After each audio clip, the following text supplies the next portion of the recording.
This is a story about how the Trojan War ended. On one side, you had the Greek army, and on the other side, you had the Trojans. And I'll ask at the end who you think the good guys were. The war was around the city of Troy. This was 30,000 years ago. The Greeks had been camped outside the city for 10 years, and most of them really wanted to go home. They were fighting among themselves all the time. Their armor and their gear had gotten old, and most of all, they were like really tired of living with no toilets.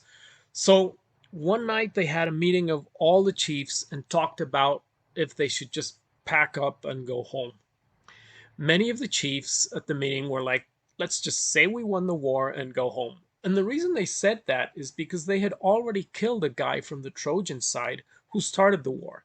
This was a guy called Paris, like the town here in Texas, in the city in France. But others wanted to fight on.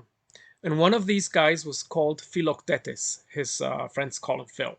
Now, Phil wasn't as tired as the others because he hadn't been there for the whole 10 years. You see, when the Greek army was sailing to Troy, Phil got a really bad case of stinky feet. So they actually dumped him on an island with his bow that was supposed to be magic. Imagine how bad his feet must have smelt if 3,000 years after people still talk about it. He said it was a snake that bit him, but I think it was the worst case of athlete's foot ever. Now, after the Greek army had been camped outside of Troy almost 10 years, apparently the gods told them that they could only win the war if they had Phil's magic bow. So, they had to go back to pick Phil up, and when they got to the camp, they had a doctor fix his foot. So, Phil is important because when his foot was fixed, he went fighting against the Trojans, and with his bow, he killed Paris. So, Phil got a really big head from this. I mean, he was insufferable.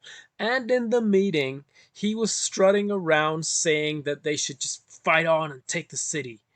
And they talked and talked, but couldn't make up their minds until Odysseus, or Odie as we'll call him, who everybody knew was the smartest of the Greek chiefs, spoke up and said, I have an idea. Let's trick the Trojans to think that we've gone home, and then, at night, our best warriors will sneak up to the gate and open it from the inside. Now, everybody thought this was ridiculous and asked him, how will those warriors even get inside the city?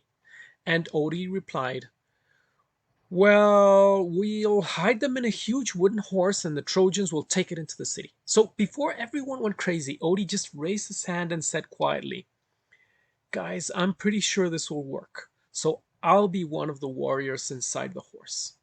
Now this got everybody quiet, so they turned to the guy from the Greek side who had started the war. His name was Menelaos, but we'll just call him Manny. And he said, okay, let's do it. I'll go win the horse too.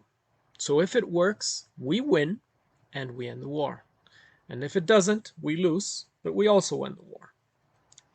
So the Greeks built a huge, beautiful wooden horse, and 30 of their best warriors climbed inside it, including Manny, Odie, and even Phil, whose foot didn't stink anymore. So they rolled the horse up to the city gates and left it there with a note that said, this horse is an offering to our goddess Athena so that we can return safely home. And they went back to their camp and burnt it down and got into their ships and pretended to sail away. Now, this is where you see how smart Odysseus really was, because the Trojans looked out and he knew from before that they really wanted to believe that the war was over. They had been locked up inside their city for almost all of 10 years and were going crazy. Imagine we were locked up just a year with a pandemic and we were going crazy.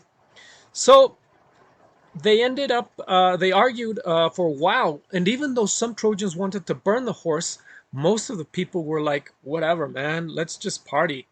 And they ended up doing exactly what Odie said they would. So they took the horse inside the city, and then the biggest party of all time began. By midnight, all the adults in Troy were passed out or too drunk to do anything. So the Greek warriors snuck out of the horse and quickly got to the gate and opened it wide so that the whole Greek army, which was waiting outside, rushed in and won the war in that single night. Now, you'd think that this was the end of the story, right? But no. I want to talk a little more about what happened that night because I think it's really important. You see, when the Greek army came into the city, they started killing the warriors first, but then they just couldn't stop. They started killing and killing and did some really terrible things. So that the way the Greeks explained it, the gods looked down on what was happening and they were really mad. They really felt shame about what was going on. Um, so when it all ended, after the next day, and the Greeks started to pack up all the loot they took from the city, and they were sailing back home on their ships, the gods started storms and gave all of the fleet a lot of trouble, so that many of the ships sank and many of the kings and Greek warriors died even before they got home. Even Odysseus, even Odie, whom most of the gods liked a lot, took 10 years to get home and most of his men died on the way. But that's a story for another time. So, like I said at the beginning, quick question. Who are the good guys in this story? Or are there even any good guys? And also, even more important, do you think that people nowadays look at this story of the Trojan horse and use that idea to make you do stuff that isn't good for you? Let's talk about it.